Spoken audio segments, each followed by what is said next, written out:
5 seconds. Sir, I would suggest for the consideration of the House, and this is what we have been attempting to do in our science and technology plan also. We should have plan of developmental application of rural technology. Only a few days back, a few friends from the Bangalore Institute of Science came to see me. They said that they had formed a team of scientists at the highest level who are teaching in that institute.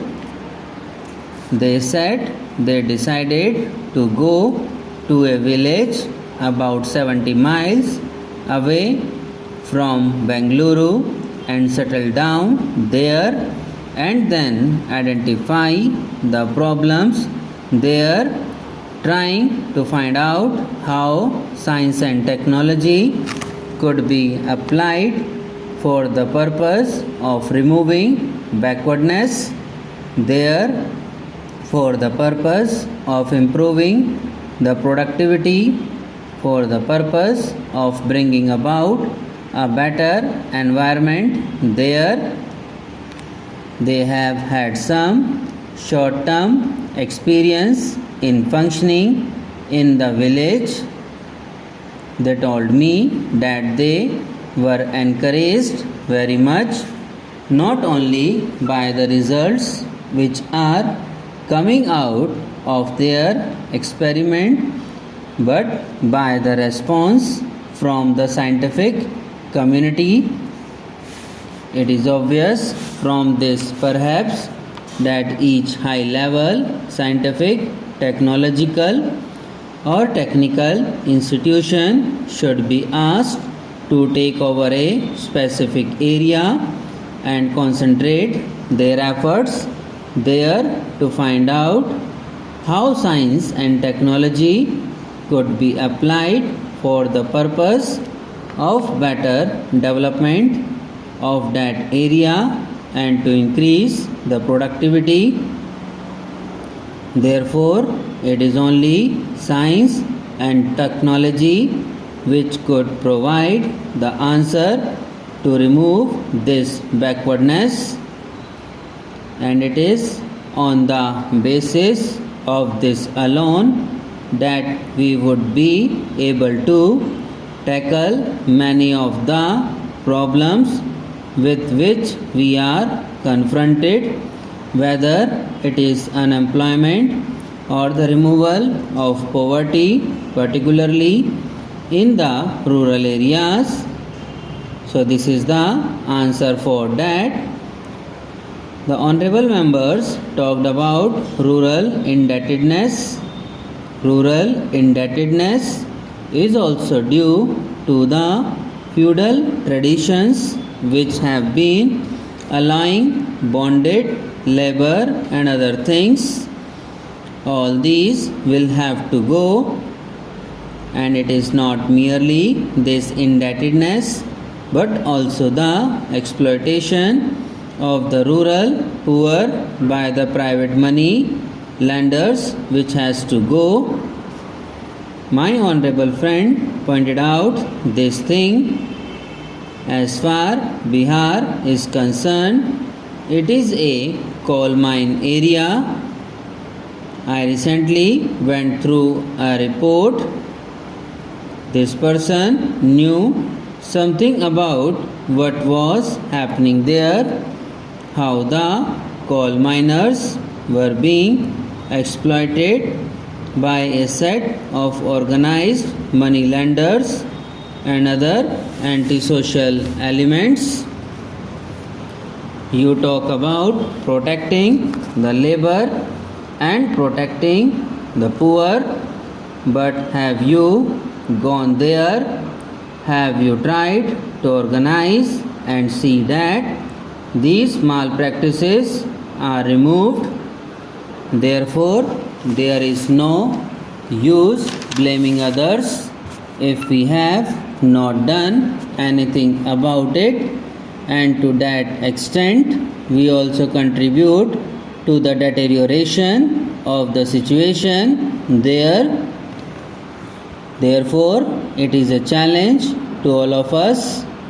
There is no use of throwing blame on somebody if the private money lender is going to lead to this sort of exploitation of rural poor and even of the industrial labor.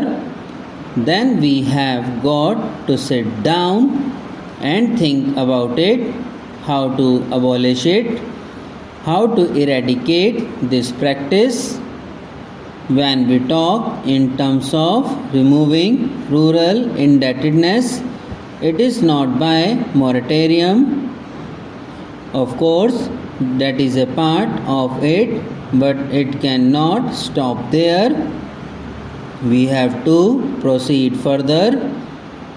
You should have organizations to cater to the needs of these people. There also they want to continue in the same old tradition.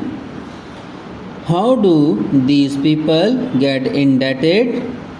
They get indebted because they want to imitate the rich in performing their marriages. They want to have some funeral ceremonies. They want to have the same birth ceremonies, and therefore some of their indebtedness starts with this wasteful expenditure. Therefore, the social customs is a thing which stands in the way, but for this social custom, who sets the pattern? It is the rich people, even the educated people, who set the pattern. Therefore, if we want to remove the rural indebtedness, and if you want to remove the root cause for this, then all of us will have to respond to this and set an example to the poor, because they would look respectable only when they perform the marriage in a certain style, because we are doing the same.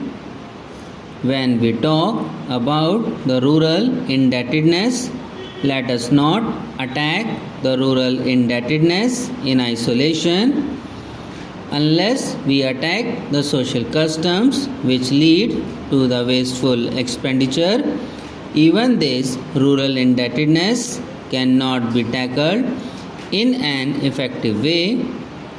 So it has to be looked at as a whole and not in isolation. We should look at it from that point of view.